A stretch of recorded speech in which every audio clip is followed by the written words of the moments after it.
maxaan dhadhan ku hayo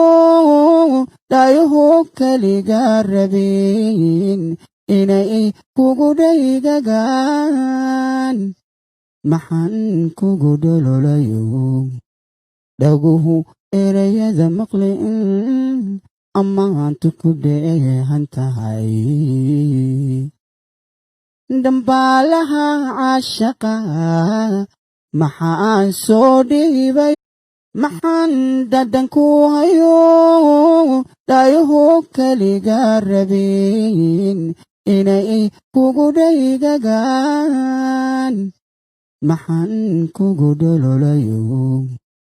dhaguhu erayada maqlin ammaantu ku dheehan tahay dambaalaha caashaqa maxaan soo dhiibay